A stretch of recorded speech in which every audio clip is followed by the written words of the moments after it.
গত পর্বে আমরা সামথিং ইজ কিলিং দ্য চিলড্রেনের সপ্তম ভলিউম নিয়ে আলোচনা করেছিলাম। আজ এ পর্বে আমরা এই সিরিজের অষ্টম অর্থাৎ ৮ নম্বর ভলিউম শুরু করছি। আপনি যদি আগের ভলিউমগুলো না দেখে থাকেন তাহলে অনুরোধ রইল আগে সেই ভিডিওগুলো দেখে আসুন, না হলে এই গল্পে কি হচ্ছে কেন হচ্ছে আপনি কিছুই বুঝতে পারবেন না। আর ভিডিওগুলো প্লেলিস্ট করেও সাজানো আছে, চাইলে সেখান থেকেও দেখে নিতে পারেন।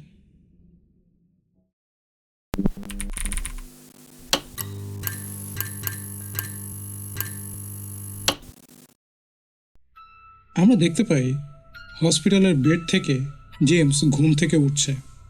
একটু কাশি দিয়ে উঠতেই পাশ থেকে শেরিফ বলে উঠল, মনে হয় আগে কখনো গুলি খাওনি, তাই না? জেমস একটু উঠে বসার চেষ্টা করে আর বলে, ওহ আপনি? না, খুব একটা খাওয়া হয়নি। আমিও একবার গুলি খেয়েছিলাম কয়েকজন বন্ধুর সঙ্গে শিকারে গিয়ে। গুলি লেগেছিল আমার উরুতে, এখনও ঠিকভাবে পা মোড়ালে ব্যথা করে। আমি তাহলে চেষ্টা করব পা না মোড়াতে। হ্যাঁ, ভালো আইডিয়া। আপনি শেরিফ, তাই না? হ্যাঁ। আপনি কি আমাকে গ্রেফতার করতে এসেছেন? না, আমি জানি না। আপনাকে বেশ চাপের মধ্যে মনে হচ্ছে। হ্যাঁ, আপনার কণ্ঠেও চাপ শোনা যাচ্ছে। সব দিক থেকেই চাপ আসছে আমার উপর, কিন্তু কেউ এমন কিছু বলছে না যেটার কোনো মানে হয়। আমি চাই তুমি সরাসরি সত্যিটা বলো। আমি ভেবেছি, মনে হয় আমি এটা সামলাতে পারবো। আপনি কি বলছেন? শেরিফ তার মাথায় হ্যাটটা পরে নেয়। জেমস, এলিয়েনের ব্যাপারে সব আমাকে বলতে হবে। জেমস একটু অবাক হয়ে জিজ্ঞেস করে, কি? কিসের ব্যাপারে? আমি জানি না। ওই অভিশপ্ত এলিয়েনগুলো, যে জিনিসগুলো মানুষ মারছে, দেয়াল ভেঙে ফেলছে, কিন্তু আসবাবপত্রের ভেতর দিয়ে হেঁটে যাচ্ছে, ওগুলো এলিয়েন না। কি? আপনি চাইছিলেন ওগুলো এলিয়েন হোক, এতে কি আপনার ভালো লাগতো? মানে আমি শতভাগ নিশ্চিত না যে ওগুলো এলিয়েন না, কিন্তু আমার দৃঢ় বিশ্বাস ওগুলো এলিয়েন নয়। তাহলে ওগুলো কি? এসবের কারণ কি? ওগুলো মনস্টার। মানে ড্র্যাকুলার মতো? না, ড্র্যাকুলার মতো না, বরং জানি না, একটা বিশাল ছায়ার মতো কিছু যা বাচ্চাদের খেয়ে ফেলে। তুমি কি জানো ওরা কারা? এরিকা, সে যাদের সাথে কাজ করে? ঠিক অতটা জানি না, মনে হয় না এরিকা ওদের খুব পছন্দ করে। তবু তুমি কি তাকে বিশ্বাস করো? মানে কিছুটা। আমাকে গুলি করা হয়েছিল, তারপর সে আমাকে গুলি করা লোকটার মাথায় ছুরি মেরেছিল যেন সেও দানবগুলোকে দেখতে পারে, কিন্তু শেষে আমাদের একজন বেরিয়ে আসতে পেরেছিল, তাই হয়তো সেটাই ঠিক ছিল। 1 মিনিট, টমি মাহনি? হ্যাঁ, মনে হয়। সেও কি এগুলো দেখতে পারে? মনে হয় পারে। আপনি ঠিক আছেন? না।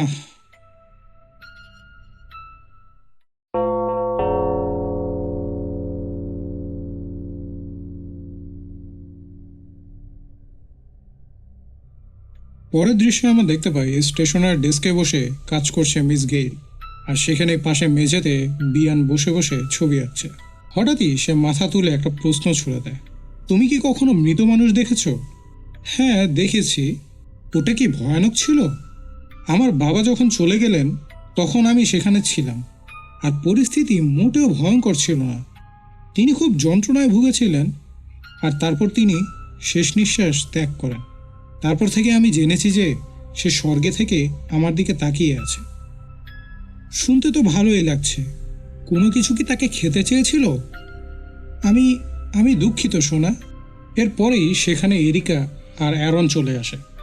হেই বিয়ান। ও হাই। আমরা একটু ড্রাইভে যাব। ঠিক আছে। এটাই পুলিশ স্টেশন? একদম না, আমরা কি ব্যবহার করতে পারি সেটাই দেখছি মাত্র। আমি কি আঁকার জিনিস নিতে পারি? আমি আঁকতে অনেক ভালোবাসি। হ্যাঁ, অবশ্যই। দেখুন, এটা আমি আপনার জন্য এঁকেছি। ধন্যবাদ সোনা। আমি কি মার্কারগুলো সঙ্গে নিতে পারি? আমাদের মার্কার লাগবে না, আর এর জন্য সময়ও নেই। আমার এগুলো দরকার। আমি কখনো এত রং একসাথে পাইনি। হঠাৎই পেছন থেকে একজন বলে উঠল, এখানে কি হচ্ছে? আমরা দেখতে পাই পেছন থেকে অফিসার রিচার্ডস এসে তাদের দিকে রিভলভার তাক করে রেখেছে আর বিয়ানকে বলছে, তুমি সবগুলো মার্কার নিতে পারো, যতগুলো তোমার ইচ্ছা, তোমাকে শুধু আমার সাথে আসতে হবে। গেল চেয়ারে বসে হঠাৎ চমকে ওঠে। টম, এটা কি ব্যাপার?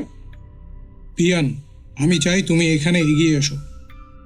এরিকা অফিসার রিচার্ডসকে থামানোর চেষ্টা করে। আপনি জানেন না আপনি কি করছেন। আমি একদম ঠিক জানি। আর এদিকে গেইল বিরক্ত হয়ে হাতে টেলিফোন নিয়ে বলতে থাকে, আমি বিভ্রান্ত হচ্ছি, আমাকে এসব ব্যাপারে শেরিফ জোকে ফোন করতেই হবে। কিছু বুঝে ওঠার আগেই অ্যারন তার লাঠিটি দিয়ে গেইলের মাথায় সজোরে আঘাত করে। এটা ছাড়া আর কোনো উপায় ছিল না। ধুরো অ্যারন, আপনি ওকে আঘাত করলেন কেন? আমি ওনাকে আঘাত করেছি কারণ এই ছোট্ট শহরের সবাই ভীষণ বোকা, আর আমার মনে হচ্ছে ওরা চায় তাদের বাচ্চারা জীবিত অবস্থায় সেই মনস্টারদের খাবার হতে থাকুক। চুপ করো অ্যারন, তুমি এখানে কেন? তুমি কেন ভয় পাচ্ছ? আমি গুহার পাশের জঙ্গলে ছিলাম, তোমাদের কথা শুনেছি এবং তোমাদের টোপের পরিকল্পনাও শুনেছি। ও আমি ওই লোকটাকে পছন্দ করছি না। আমিও ওকে পছন্দ করি না।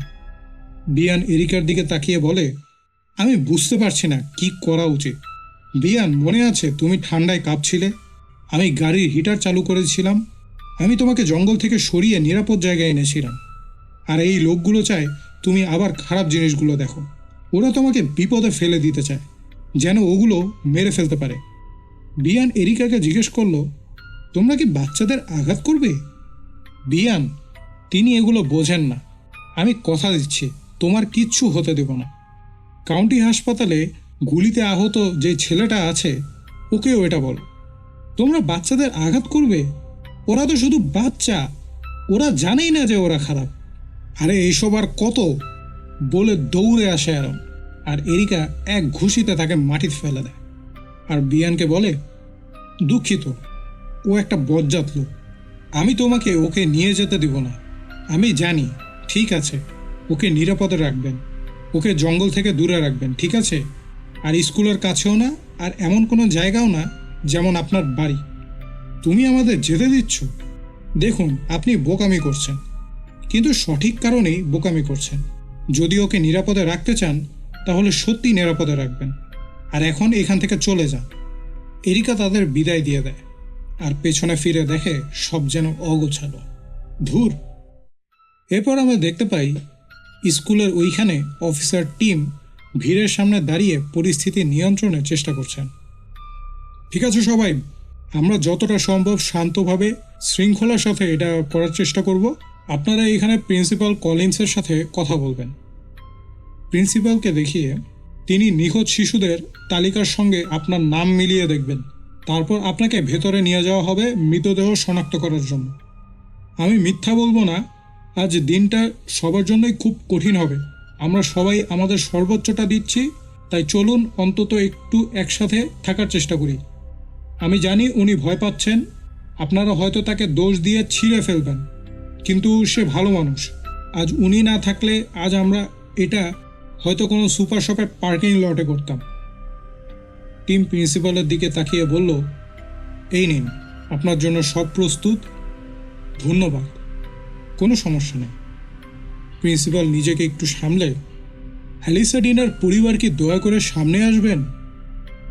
টমি যেন একটু বিরক্ত হয়ে বলল, এতে তো অনেক সময় লাগবে। তাহলে চলে যাও, আমি ডাকিনি তোমাকে।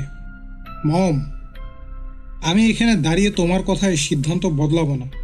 তুমি প্রাপ্তবয়স্ক মানুষ, সবার পথের বাধা না হয়ে গিয়ে কিছু কাজ করো। টমি একটু ভেবে তার মায়ের থেকে বিদায় নিয়ে সেখান থেকে চলে যায়। ঠিক আছে মম। সেই ভিড়ের ভিতর থেকে বের হয়ে টম একটা ফোন কল করে। হেই ট্যাম, আমি। তুমি কি ড্যালস পর্যন্ত গাড়ি চালিয়ে যাবে নাকি? আমাকে এই শহর থেকে বের হতে হবে, সব কিছু খুব বেশি বেশি হচ্ছে। হঠাৎ পাশের জঙ্গলের মধ্যে সে কিছু দেখতে পায়। অদ্ভুত তো। ফোনটা সে রেখে দেয়। আমি পরে ফোন করব। আর এদিকে এই কাজে মিস গেইলের মাথার নিচে একটা কাপড় দিয়ে দেয়। আর অ্যারন উঠে বলে, তুমি আমাকে মারলে কেন? এদিকে অ্যারনের দিকে তাকিয়ে বলে, তুমি কি আদৌ জানো মানুষের সঙ্গে কিভাবে লড়তে হয়? ঘটনা ওই দিকেই যাচ্ছিল। তুমি যদি সত্যি ওকে আক্রমণ করতে, ও আহত হতে পারত। চুপ করো, এটা 1 সপ্তাহ ব্যথা দিবে। তুমি যা করছো তাতে আমি আরও বিরক্ত হচ্ছি, আর আমি ভেবেছিলাম সেটা অসম্ভব। হ্যারন একটু রেগে গিয়ে এরিকাকে বলে, তোমাকে মেয়েটাকে খুঁজে বের করতেই হবে। আমি ছেলেটাকে হাসপাতাল থেকে নিয়ে আসব। একদম না, বাচ্চাদের সাথে তুমি কেমন তা তুমি আগেই প্রমাণ করেছো। তুমি বরং এইটা সামলাও, শেরিফ যেন তোমাকে এই মিষ্টি বৃদ্ধাকে মারার জন্য গ্রেফতার না করে, আর রিচুয়ালের পরিকল্পনা করো। যেতে যেতে এরিকা বলল, আমি তোমার টোপ জোগাড় করব। দ্রুত কাজ করো এরিকা, ওদের আরও ভয়ঙ্কর দেখাতে একটা মাত্র খুনই যথেষ্ট। আর সেখানে টমি সেই জঙ্গলের দিকে ঢুকে জিজ্ঞেস করে, এখানে কেউ কি আছেন? হ্যালো, কেউ কি আছেন? মাটিতে লাল ছোপ ছোপ চিহ্ন। টমি আবার ফোন তুলে বলল, এই আমি আবার। ডেলসের কথা ভুলে যাও। শোনো, ওই অদ্ভুত দেখতে চোখওয়ালা মেয়েটাকে খুঁজে বের করো। ওকে বলো এই জিনিসগুলো স্কুলের ঠিক পেছনেই আছে, যেখানে সব লাশ পাওয়া গেছে। আমার মনে হয় ওরা আরেকটা বাচ্চা নিয়েছে। না, এর বেশি কিছু আমি বলছি না, শুধু যাও ওকে খুঁজে বের করো। ওহ না। টমি দেখতে পাই একটা ছিন্ন ভিন্ন শরীর সেখানে পড়ে আছে। না না না।